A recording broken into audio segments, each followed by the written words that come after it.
Good afternoon. पिछली class में हमने कंपोनेंट पढ़े थे। जो कंपोनेंट होते हैं इन्वायरमेंट के, वो 3 तरह के होते हैं। रिकॉल करेंगे एक बार। Natural environment, human made environment and human. आज हम नेचुरल इन्वायरमेंट के बारे में पढ़ेंगे। लैंड है, वाटर है, एयर है, प्लांट्स है, एनिमल्स हैं, ये सब नेचुरल इन्वायरमेंट के अंदर आते हैं। पिछली क्लास में हमने लिथोस्फीयर के बारे में पढ़ा था, हाइड्रोस्फीयर के बारे में पढ़ा था, एटमॉस्फेयर के बारे में पढ़ा था एंड बायोस्फीयर के बारे में पढ़ा था। इनफैक्ट हमने पिछली क्लास में भी इनके बारे में थोड़ा थोड़ा पढ़ा था। आज कुछ ज़्यादा फैक्ट्स पढ़ेंगे इनके बारे में। लिथोस्फीयर जो है सॉलिड क्रस्ट और हार्ड टॉप लेयर है अर्थ की। जो लिथोस्फीयर है ये रॉक्स और मिनरल्स की बनी हुई है और बाहर से कवर है इसको पतली सी मिट्टी की लेयर।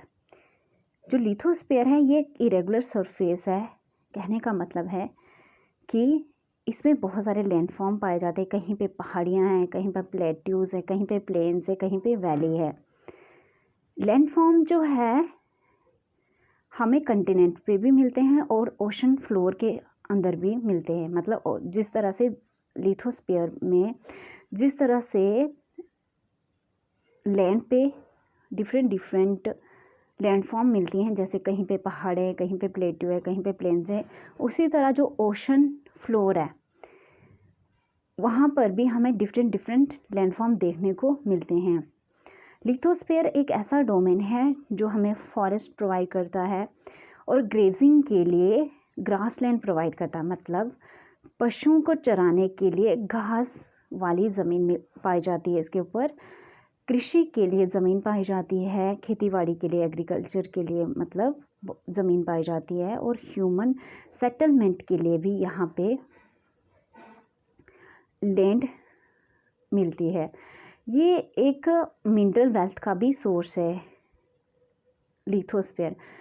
लिथोस्फीयर के बारे में हमने पढ़ा, एक बार रिकॉल करेंगे कि एक सॉलिड क्रस्ट होती है और इसमें रॉक्स और मिनरल्स की ये बनी होती है।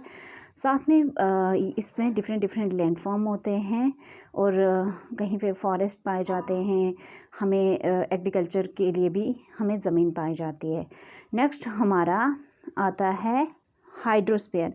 हमने पढ़ा था हाइड्रोस्फीयर क्या होता है। जो पानी वाली लेयर है, जहाँ पर भी पानी पाया जाता है उसको हम हाइड्रोस्फीयर बोलते हैं।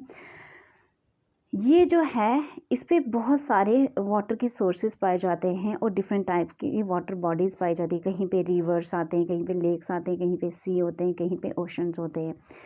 और ये जो पानी है मतलब जिस भी रूप में सोर्स होता है, ज़रिया सोर्स होता है जहाँ से पानी मिलता है।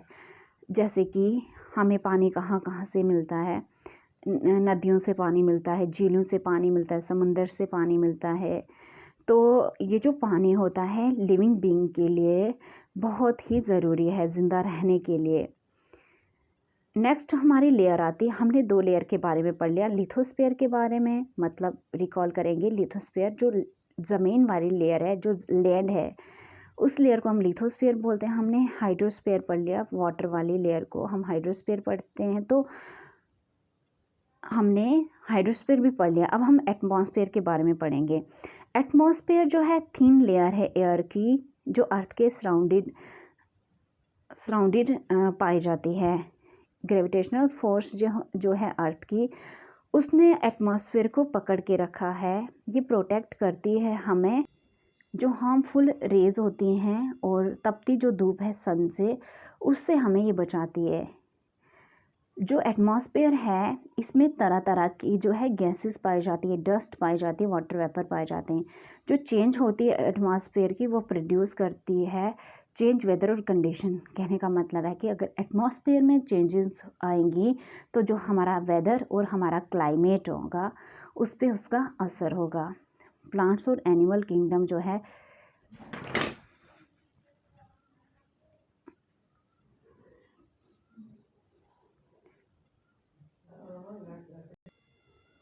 प्लांट्स और एनिमल किंगडम इकट्ठा क्या बनाता है, बायोस्फीयर। ये हमारा नेक्स्ट पेयर है। जिसको हम बायोस्फीयर बोलते हैं।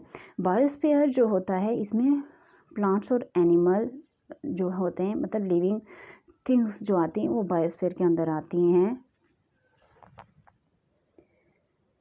ये नैरो जोन है अर्थ का, जहाँ ज़मीन, पानी और हवा इंटरेक्ट करता है एक दूसरे को लाइफ सपोर्ट के लिए। कहने का मतलब है कि जो बायोस्फीयर है यहाँ पर हमें पानी, ज़मीन और हवा की ज़रूरत में पड़ती है। इन तीनों की ज़रूरत पड़ती है लाइफ के लिए। नेक्स्ट क्लास में हम पढ़ेंगे इकोसिस्टम।